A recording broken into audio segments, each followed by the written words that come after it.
بسم الله الرحمن الرحيم. زاهر محمد. فيديو maanta waxaa u hadli doonaa syntax view.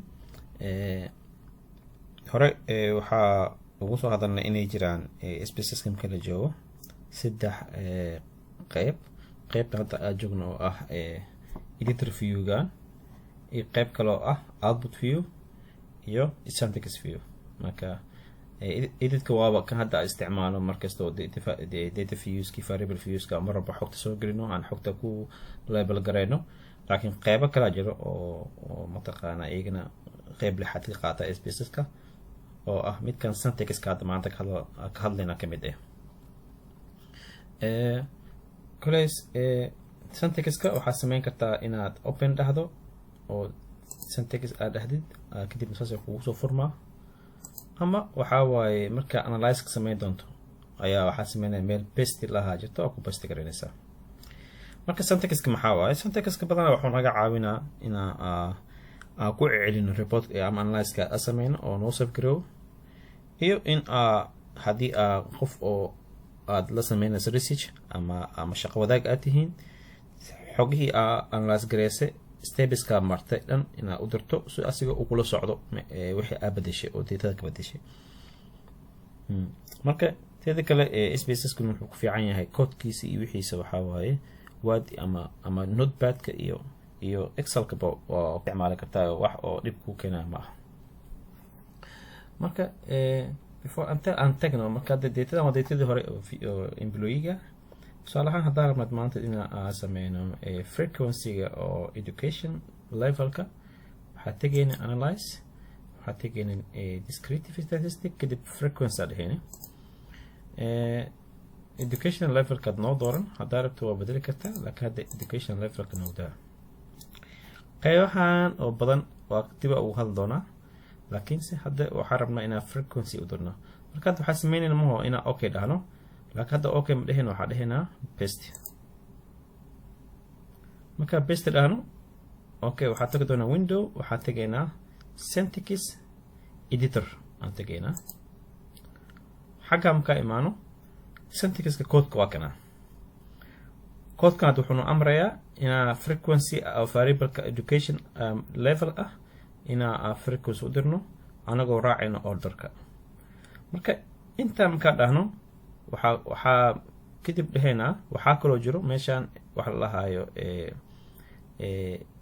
run selection runka ku sameynaysaa. marka waxaa sameynaysaa waa run garaynaya. markaa run ku dhufato waxaa kusoo baxayo education levelka. marka hadda aniga waa sida hore waxaa sameynaysa ma inaad tagno mataqaana analyze kadib sameyno, laakiin hadda waxaa isticmaalnay codeka ayaa ku analyze garayna. marka codekan waa ku save garoowa markasta waxaa waaye waa haysanaysaa. tusaale ahaan hadda hadaa u baahantaa oo kale hadan inaad frequency ku sameysid, uma baahna inaad tagto mataqaana tabka meeshaan ku sameyn doonaa. hadda waxaa rabnaa inaa variablekan aan ku sameyno oo ah maybe waxaa u baahanahay, waxaa dhahdaa maybe genderka dhahno kadib okay dheh. orderka muhiim ah haddaa rabto waa ka tagi kartaa, just waxaa dhahdaa run dheh. waa ujeedaa waa noo run gareysmay oo genderka waxaa waaye waa noo soo baxay. marka syntaxka marka waxaa waaye wuxuu kaa caawinaa inaa hoosha rabta qaabka rabto si fudud ah inaad ku isticmaasho. tusaale ahaan hadda haddaa rabo inaadan aad ku sameeyo descriptive variable aad dhigi karnaa, kadib waxaa doonaynaa maybe job oo maybe waxaa raadinaynaa waxde salary oo kale, wax oo continuous ah. okay, kadibna waxaa dhehaynaa no run garee oo sidaas oo noogu soo baxay minimum maximumka iyo. marka waa easy, waa syntaxka waa code kasta una isticmaalaysaa, waana fudud yahay. waxaa waaye qaabka u rabta u sharaxanaysaa, kadibna waxaa sameysan kartaa waa save gareysanaya oo waxaa dhehaysaa save. markaa save gareysanayso meesha hadda waxaa waaye syntaxka waxaa waa sbs formatkiisa waaye. kadib waxaa qoran kartaa maybe waxaa qoran kartaa descriptive analyze aad dhigi kartaa, kadib waa save gareysanaya meesha rabto. hadhowdi wuxuu kugu soo furmaa qaab oo mataqaanaa wuxuu kugu soo furmaa qaab oo syntax ah. marka teeda kale waxaa iloobay haddaa u baahan tahay kale inaad comment ka bixiso dhigi kartaa. waxaa dhigi kartaa kale maybe discrete statistics dhigi kartaa. kadib waxaa samayn kartaa sida comment ugu dhigto waxaad tagaysaa calaamadan ah meeshan aad tagaysaa calaamadan oo aad toggle comment aad lahaa.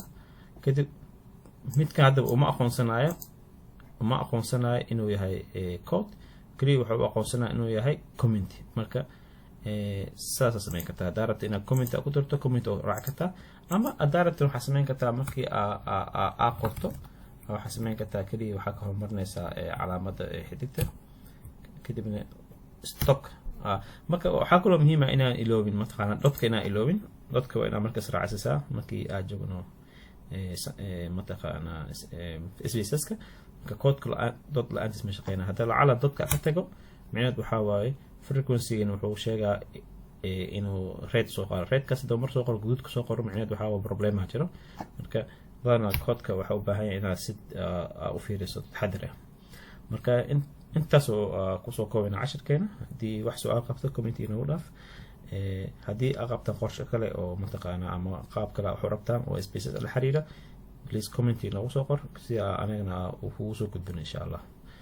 video xaggan ku egyahay. mahadsantiin. mac salaama.